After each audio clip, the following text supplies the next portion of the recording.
إلا بالله العلي العظيم. أعوذ بالله من الشيطان اللعين الرجيم. بسم الله الرحمن الرحيم. الحمد لله رب العالمين، والصلاة والسلام على رسوله الكريم أبي القاسم محمد.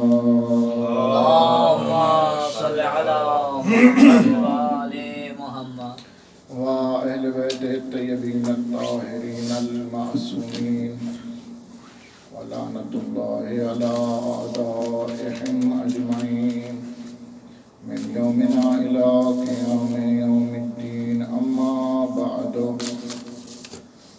قال الله تبارك وتعالى في كلامه الأعلى: ورتل القرآن ترتيلا. الصلوات. اللهم صل على محمد وآل محمد. خدا بند متعال کی لارب اور بے عیب کتاب سے ایک چھوٹا سا ٹکڑا پڑھنے کا شرف حاصل کیا ہے، ماشاءاللہ، کہ جس میں اللہ رب العزت ارشاد فرما رہا ہے کہ قرآن کو خوب ٹھہر ٹھہر کر پڑھو. ماشاءاللہ. قرآن وہ کتاب ہے کہ جو کتاب من اللہ ہے اور اس قلب پہ نازل ہوئی ہے، کہ جو قلب طاہر، اور وہ کیسا قلب ہے کہ جس کی اللہ خود عظمت بیان کرتے ہوئے فرماتا ہے کہ اے میرا محمد، اگر تجھے خلق نہ کرنا ہوتا میں دنیا ہی نہ بناتا. واہ واہ واہ. یعنی جس کے قلب پر قرآن اتر رہا ہے، جس کی طرف اللہ قرآن کو بھیج رہا ہے، وہ اتنا طاہر ہے کہ اس کی طہارت کی خود اللہ قسم کھا رہا ہے. قرآن ہمیں بتاتا ہے کہ ہم نے کس کو ماننا ہے اور کس کو نہیں ماننا. قرآن کہتا ہے کہ تم نے کس کی اطاعت کرنی ہے، کس کی اطاعت نہیں کرنی. قرآن کہہ رہا ہے اطیعوا اللہ واطیعوا الرسول، اللہ کی اطاعت کرو اور اللہ کے رسول کی اطاعت کرو. اب اگر کوئی بندہ اللہ کی اطاعت تو کرتا ہے، اللہ کے رسول کی اطاعت نہیں کرتا، تو اس کا مطلب یہ ہوا کہ اس نے کتاب الہی کو سمجھا ہی نہیں.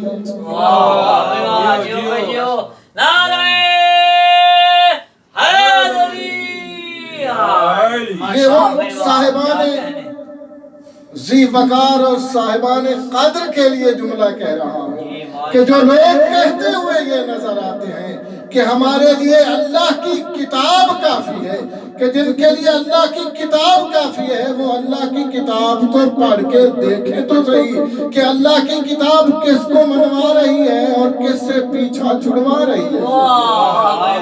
کیا کہنے. یہ اللہ کی کتاب ہے کہ جو کہتی ہوئی نظر آتی ہے کہ اللہ کی اطاعت کرو، اللہ کے رسول کی اطاعت کرو. اب جو اللہ کے رسول کی اطاعت کرتا ہے، اس نے اس کا مطلب یہ ہوا کہ اس نے قرآن کو سمجھا ہے. اور اگر کوئی اللہ کے رسول کی اطاعت نہیں کرتا اور اللہ کا رسول بلاتا رہتا ہے، وہ بھاگ جاتا ہے، تو اس کا قرآن پہ ایمان ہی نہیں ہے. کیا کہنے. جو اللہ کے رسول کو نہ مانے اور قرآن پڑھتا رہے، اس کو قرآن فائدہ نہیں دیتا. ماشاءاللہ. اس لیے کہ مسجد نبوی میں ایک بندہ نماز پڑھ رہا ہے، اللہ کے رسول نے اس کو آواز دی، اس نے اپنی آواز بلند کر دی کہ شاید اللہ کا رسول سن لے کہ میں نماز پڑھ رہا ہوں۔ اب جب یہ نماز سے فارغ ہو کر واپس آیا تو اللہ کے نبی نے فرمایا میں نے تجھے بلایا ہے، تو کیوں نہیں آیا؟ اس نے کہا اللہ کا نبی میں نماز پڑھ رہا تھا اس لیے نہیں آیا۔ تو میرے نبی نے کیا ارشاد فرمایا؟ تجھے نماز بتائی کس نے؟ واہ واہ واہ واہ واہ۔ اب اگر تم اللہ کے رسول کی اطاعت نہیں کرتے تو اللہ کی اطاعت بھی تجھے فائدہ نہیں دے۔ ماشاءاللہ یہی قرآن ہے کہ جو کہہ رہا ہے اطیعوا اللہ واطیعوا الرسول واولی الامر منکم، اولی الامر کی اطاعت بھی اسی طرح کرو جس طرح کہ اللہ کے رسول کی کر رہے ہو، جس طرح کہ اللہ کی کر رہے ہو۔ اب اگر کوئی بندہ بخن کہہ کے پھر جائے تو وہ اولی الامر کا انکار نہیں کر رہا بلکہ اللہ اور اللہ کے رسول کا انکار کر رہا۔ واہ واہ واہ، جیو بھائی جیو، کیا کہنے۔ کوئی بخن کہہ کے منہ موڑ دے تو اس نے اولی الامر سے منہ نہیں موڑا بلکہ اس نے اللہ اور اللہ کے رسول سے منہ موڑا ہے۔ کیوں؟ اس لیے کہ اللہ کا قرآن کہہ رہا ہے کہ اللہ کی اطاعت کرو، اللہ کے رسول کی اطاعت کرو سبحان اللہ، اور اولی الامر کی اطاعت کرو۔ ایک حدیث ہے کہ جس میں ذکر یہ ہوا کہ قرآن کو فلاں نے جمع کیا، قرآن کو فلاں کے زمانے میں جمع کیا گیا، اور جی فلاں نے جمع کیا اور فلاں نے جمع نہیں کیا۔ نبی پاک صلی اللہ علیہ وآلہ وسلم خود یہ بتا کر جا رہے ہیں اور یہ مصدقہ روایات ہے بین السنہ و شیعہ انی تارکم فیکم الثقلین کتاب اللہ و اطرت اہل بیت۔ واہ واہ بھائی واہ۔ اللہ کا رسول اپنے دور میں قرآن جمع کر کے جا رہا ہے۔ حکم دیا گیا کہ جو قرآن متفرق ہے اس کو جمع کیا جائے۔ جمع کرنے والے انہیں صحابہ بھی موجود تھے، لیکن جس طرح سے میرے مولا نے جمع کیا اس طرح کسی نے جمع نہیں کیا۔ آج تو لوگ کہتے ہیں نا جی فلاں حضرت نے قرآن کو جمع کروایا، فلاں حضرت کے دور میں قرآن جمع ہوا۔ ہمیں کوئی غرض نہیں ہے کہ تم جس کی جتنی فضیلتیں گھڑنا چاہتے ہو گھڑ لو، لیکن یہ اللہ کے نبی کی حدیث جو ہے یہ اس کے منافی ہو رہی ہے کہ اللہ کا رسول کہہ رہا ہے میں تم میں قرآن اور اپنی اطرت چھوڑ کے جا رہا ہوں۔ اگر قرآن ایسے ہی تھوڑے تھوڑے پاروں میں تھا تو اللہ کا رسول یہ کہہ کے جاتا کہ میں تم میں قرآن نہیں چھوڑ کے جا رہا، میں تم میں ٹکڑے چھوڑ کے جا رہا ہوں اور تم میں اپنی اہل بیت چھوڑ کے جا رہا ہوں۔ اللہ کے رسول کا یہ کہنا کہ میں تم میں قرآن چھوڑ کے جا رہا ہوں، اپنی اطرت چھوڑ کے جا رہا ہوں، یہ بیان دلیل ہے کہ کسی کے دور میں جمع نہیں ہوا۔ واہ بھائی واہ، کیا کہنے۔ یہ من گھڑت فضیلتیں بنائی ہیں تم نے، ہمیں کوئی اعتراض نہیں، تم کس کو کتنا افضل مانتے ہو مانو، لیکن پہلے اللہ کے رسول کو دیکھو۔ ابھی یہ کچھ دن ہوئے ہیں ایک ویڈیو وائرل ہوئی ہے، اور یہ فلاں نے یہ کر دیا، فلاں نے جو ہے وہ فلودہ کھا رہا تھا، اس نے جو ہے وہ ایک کو دے دیا تو اس فلاں نے کہا جی وہ تو کچھ نہیں، کھجور کو نہیں جانتا فلودے کو، اور میں نے اللہ کی راہ میں اللہ کے بندے خدا تمہیں ہدایت دے، فلودہ کب کی ایجاد ہے؟ حضرت عمر کے دور کی ایجاد ہے، نعوذ باللہ۔ یہ ایسے لوگ ہیں کہ جو جن کو مانتے ہیں ان کے فضائل بیان کرتے ہوئے ان کی توہین کر دیتے ہیں۔ کیا یہ بات توہین صحابہ کے زمرے میں نہیں آتی؟ جیو جیو، کیا یہ بات توہین صحابہ کے زمرے میں نہیں آتی کہ ایک ایسی بات کو جو صحابہ کے دور میں ہے ہی نہیں تم اس کو ان کی طرف نسبت دے رہے ہو تاکہ جی فضائل بن جائے۔ اور ایک اور احمق اٹھا ہے، اس نے میرے مولا کی فضیلت کو کم کرنے میں اس نے کیا کہا ہے؟ اس نے کہا جی مولا علی ایک رات سوئے تھے، اور جناب حضرت عائشہ رضی اللہ تعالی عنہ اور حضرت حفصہ رضی اللہ تعالی عنہ جو ہے وہ ہر رات نبی کی بستر پر سوتی تھی۔ کیا یہ توہین رسالت نہیں ہے؟ تمہیں شرم نہیں آتی؟ تم اپنے گھر کی عورتوں کو ایسے کہو گے کہ فلاں فلاں کے ساتھ ہوتی ہے؟ واہ بھائی واہ کچھ تو حیا کرو. جیو بھائی جیو کن کی فضیلت کن کے سامنے بیان کر رہے ہو؟ تم ان کے سامنے بیان کرتے ہو جو خود عقل کے اندھے ہیں، جن کو پتہ ہی نہیں ہے قرآن کیا ہے اور رسول کیا ہے، واہ جیو. جو من القرآن کو بھی نہیں جانتے، جو رسول کو بھی نہیں جانتے. تم ان کے سامنے بیان کرتے ہو، پھر بیان ایسے کر دیتے ہو کہ تم خود صحابہ کی بھی توہین کر رہے ہو. صحابہ کو چھوڑ دو، تم رسالت کی توہین کر رہے ہو. تجھے شرم نہیں آتی اللہ کے نبی کی توہین کرتے ہوئے اللہ اکبر کہ جس کا کلمہ پڑھتے ہو اس کی توہین تو نہ کرو. ہمیں کوئی اعتراض نہیں، تم جتنے فضائل گھر کے لے کر آنا چاہتے ہو لے کر آؤ، لیکن کم از کم احتیاط کرو کہ شیعان حیدر قرار ایک ایسا مذہب ہے کہ جس میں ان چیزوں کی گنجائش نہیں ہے. ہم نے قرآن کو قرآن مانا ہے اور ہم نے قرآن کو اس طریقے سے ماننا ہے. ہم اس قرآن کو ان سے لے رہے ہیں کہ جن کے گھر میں قرآن اتر رہا ہے. ہم قرآن کو ان سے لے رہے ہیں کہ جن کے قلب پہ قرآن اتر رہا ہے. اللہ کے رسول کے قلب پہ قرآن اتر رہا ہے اور اللہ کا رسول کہہ رہا ہے میں اور علی ایک نور کے دو ٹکڑے ہیں. جیو بھائی جیو واہ بھائی واہ تو نبی کے بعد قرآن تم کہاں سے لوگے؟ علی سے لوگے یا کسی اور سے لوگے جن کو پتہ ہی نہیں ہے کہ کون سی آیت کہاں پہ نازل ہو رہی ہے؟ وہ قرآن کی تفسیر کیا کریں گے؟ واہ بھائی واہ جیو بھائی جیو. کچھ تو خوف خدا کرو، قرآن سمجھو. ورتل القرآن ترتیلا، قرآن کو خوب ٹھہر ٹھہر کر پڑھو. قرآن کو خوب ٹھہر ٹھہر کر پڑھو گے. مطلب کیا ہے؟ مطلب یہ ہے کہ قرآن تمہیں بتائے گا کہ قرآن کی روح سے مومن کون ہے، منافق کون ہے. واہ واہ بھائی واہ کیا قرآن بتائے گا کہ رسول اللہ کا کون ہے اور اللہ کے رسول سے منافق کون ہے. یہ قرآن بتائے گا کہ تم نے نماز کیسے پڑھنی ہے. یہ قرآن بتائے گا تم نے زکوٰۃ کیسے دینی ہے. یہ قرآن بتائے گا کہ تم نے خمس کیسا دینا ہے. یہ قرآن بتائے گا کہ تمہارے نزدیک عزت کس کی ہے. جیو بھائی جیو اس کی عزت ہے کہ جو متقی ہے، اور متقی اس وقت تک بنتا ہی نہیں ہے جب تک علی کی ولایت کا اقرار نہ کرے. واہ واہ بھائی واہ کیا کہنے. تقوی کی اولین شرط یہ ہے کہ اس کے دل میں علی ہو. جس کے دل میں علی نہیں ہے وہ متقی نہیں ہو کیا سکتا. کہنے کیا کہنے.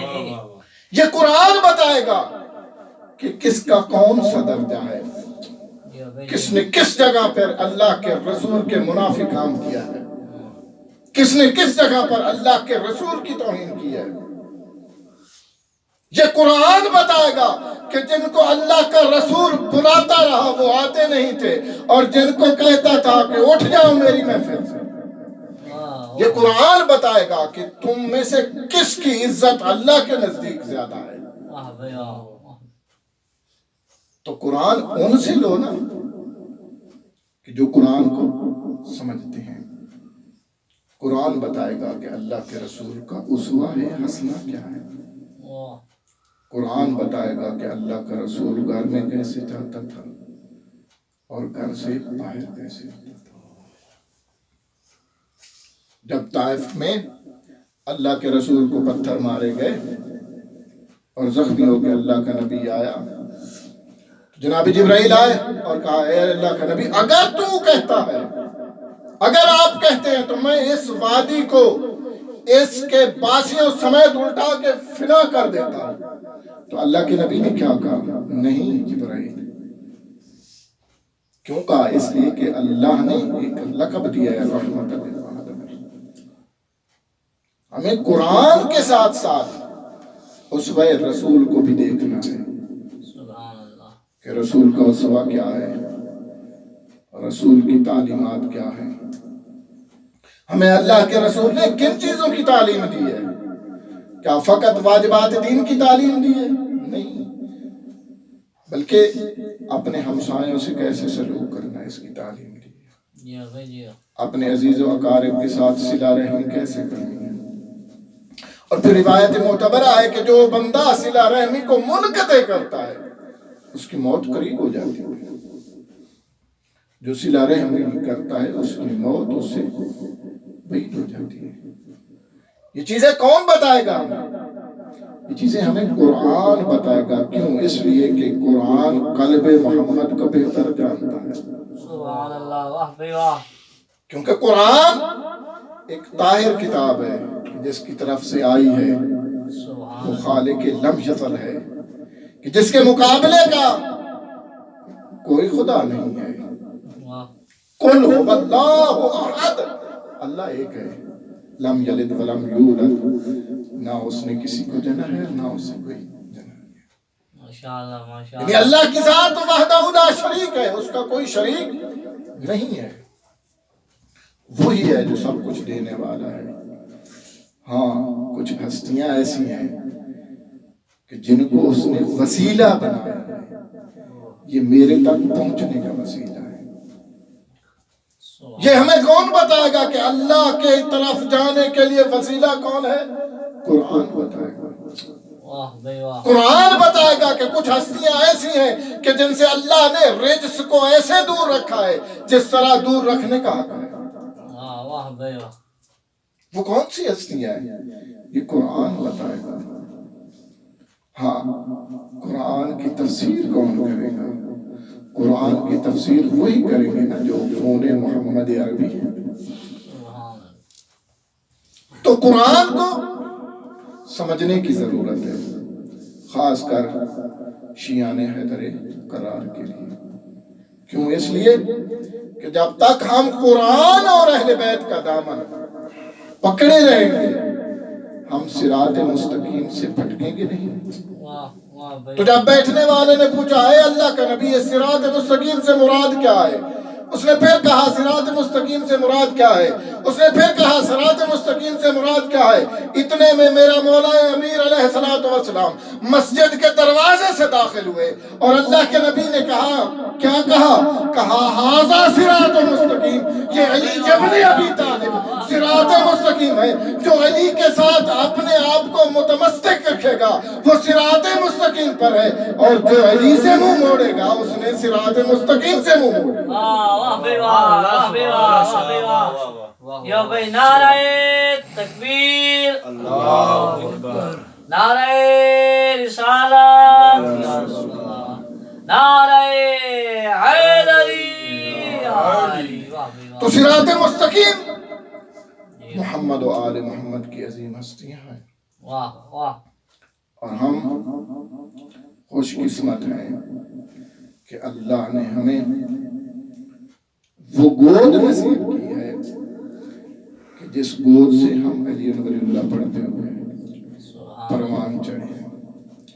یہ ایک ایسی نعمت ہے، یہ ایک ایسی نعمت عظمیٰ ہے کہ جس کا جتنا شکر کیا جائے اتنا کام ہے۔ کیوں؟ اللہ کہہ رہا ہے کہ جتنا تم شکر کرو گے میں اپنی نعمتیں تمہاری طرف بڑھاتا جاؤں گا۔